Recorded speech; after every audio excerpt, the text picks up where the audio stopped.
এই সংখ্যা রেখার সাহায্যে ওই একই বর্ণনা দিবা, বর্ণনা একই, এই যে 0 1 2 3 4 5 6, আরেকটা বেশি দিলাম 1 2 3 4 5 6 7, আবার 1 2, যেহেতু আমাকে মাইনাসের গুলো প্রয়োজন হবে না সেহেতু মাইনাসের দুইটা দিয়ে রাখলাম, তাই না? প্রথমটা কি আছে প্লাস 6, তাহলে প্রথমে সংখ্যা রেখায় 0 বিন্দু থেকে 6 ধাপ ডানে অতিক্রম করে প্লাস 6 বিন্দুতে পৌঁছবা। এখানে কোনো ব্লাড মানে কোনো মোটা করবা না বা বৃত্ত করবা না, বা এখানে কোনো বিন্দু করার দরকার নেই। এরপরে সেখান থেকে মাইনাসের 2, এরপরে কি মাইনাস করব 2, কি করব 2 মাইনাস, তাহলে বাদ দিব। তার মানে এখান থেকে 2 ধাপ যাব হচ্ছে এই যে এখানে 1 ধাপ আরেক ধাপ 2 ধাপ, তাহলে এইখানে তুমি মোটা করবা। একই না, যোগ বিয়োগ একই না, এটুকু হচ্ছে সেটার ফলাফল। বুঝতে পারছো ব্যাপারটা? সংখ্যা রেখার সাহায্যে বিয়োগ, সংখ্যা রেখার সাহায্যে কি বিয়োগ, এইগুলা বিয়োগই দিছে এখানে। আর মান নির্ণয় তো আগের অধ্যায়ে পড়ছো, এবার অনুশীলন নিতে যাও। 3.3 3.3 74 পৃষ্ঠা বের করেছো? 3.3 এর 1 থেকে শুরু করব আমরা। 3.3 অনুশীলনী 3.3। এরপর দেখো আছে মাইনাস এ এর যোগাত্মক বিপরীত রাশি কোনটি? প্লাস এ। মাইনাস এর যোগাত্মক বিপরীত রাশি কি? প্লাস এ। দেখো এই যে এ আছে, প্লাস এ দেওয়া আছে প্রথমে, তাই না? এর পরেরটা বলছে কি, আমরা তো জানি যে যোগাত্মক বিপরীত রাশিগুলো কি, তাই না? যেমন -5, এটার যোগাত্মক বিপরীত রাশি কি হবে? +5। ধরো রাশি বা সংখ্যা, আমি যখন সংখ্যা বলবো তখন হবে কি, যেমন এই যে আমি যদি বলি যে -5 এর যোগাত্মক বিপরীত হচ্ছে +5, আর যখন আমি বলবো -a এর যোগাত্মক বিপরীত হবে কি +a। আমি যখন বলবো যে +p তখন যোগাত্মক বিপরীত কি হবে? -p। যখন এরকম চলক দিয়ে হবে তখন এগুলোকে বলা হয় রাশি, এগুলোকে কি বলা হয়? রাশি। আর যখন এরকম সংখ্যা দিয়ে হবে তখন বলবো যে সংখ্যা, তাই না?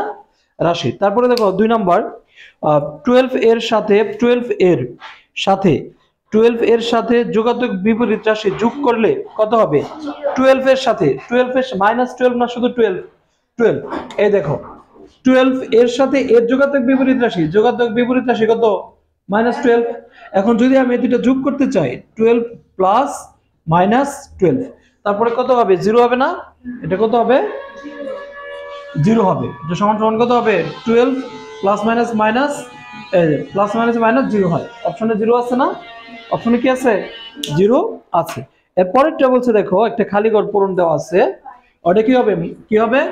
শুধুমাত্র 5 হবে।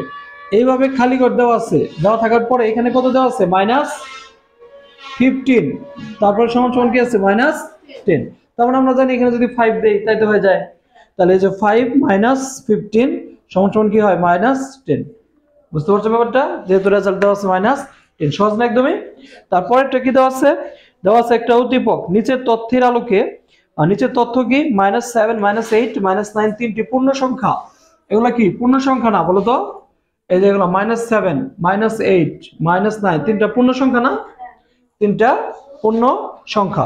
এরপরে দেখো 4 নাম্বারটা, প্রথম সংখ্যার সাথে দ্বিতীয় সংখ্যার যোগাত্মক বিপরীত সংখ্যা যোগ করবা। প্রথম সংখ্যা তো -7, আর দেখো এদিকে দেখো দ্বিতীয় সংখ্যার যোগাত্মক বিপরীত কি? +8। এখন এই দুটো আমরা কি করব? যোগ করব। এই যে প্লাস দিলাম, তাহলে -7 প্লাসে প্লাসে প্লাস, তারপরে কত হবে? 1। বুঝছো এটা? -1 না, শুধু 1 হবে। কত হবে? 1 হবে। বুঝতে পারছো ব্যাপারটা কিভাবে 1 হবে? ওকে। এরপরে 5 নম্বরটা দেখো কি বলছে, এই একই উদ্দীপক, এই উপরেরটাই। 5 নম্বরটা বলছে প্রথম ও তৃতীয় সংখ্যার যোগাত্মক বিপরীত সংখ্যার যোগফলের সাথে, এই যে প্রথম আর তৃতীয় সংখ্যা, এই প্রথম সংখ্যা -7 আর তৃতীয় সংখ্যা -9, এটার যোগাত্মক বিপরীত 7, এটার যোগাত্মক বিপরীত কি? 9। আর এই 7 আর 9 যদি আমি যোগ করি তাহলে কত হবে? 16। এখন এর সাথে কি করতে বলছে? দ্বিতীয় সংখ্যা যোগ করতে বলছে।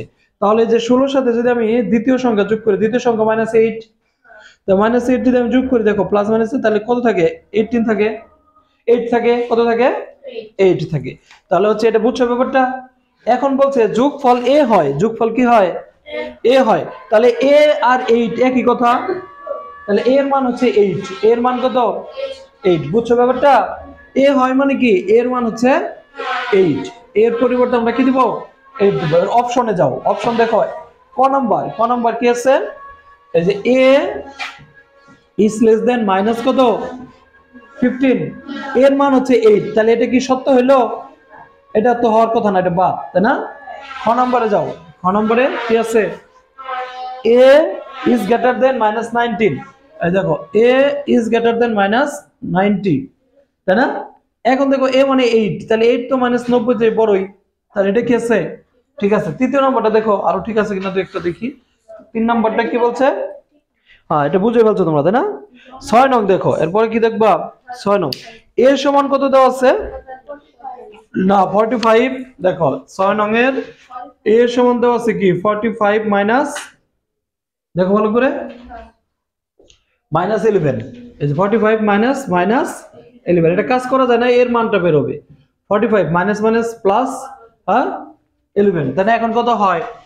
তাহলে হচ্ছে 56 হয় না? a সমান 56। এবার দেখো b সমান কত দেওয়া আছে দেখো তো? আচ্ছা 57 প্লাস -4, তাহলে হচ্ছে যে 57, এখানে প্লাসে মাইনাসে মাইনাস, তাহলে কত হচ্ছে 53।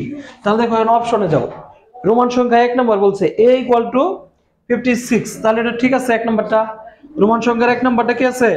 ঠিক আছে। 2 নম্বরটা কি বলছে? b সমান -53, -53 তো না, b সমান কি -53 আছে? হোয়াইটবোর্ড দেখো, b সমান কি আছে? শুধুমাত্র 53 আছে, -53 তো নাই, তাহলে কি হবে না? এই বি নাম্বারটা মানে এই যে রোমান সংখ্যা 2 নাম্বারটা বাদ। 3 নাম্বার কি বলছে দেখো, a - b বলছে না, a - b, a সমান কত? a সমান কত? 56, a সমান কত? 56, আর b সমান কত? 53, তাহলে বিয়োগ করলে কত হয়? 3, তাহলে এটাও ঠিক আছে। তাহলে সঠিক উত্তর নিচে দেওয়া আছে 1 আর 3, সঠিক উত্তর কোনটা হবে?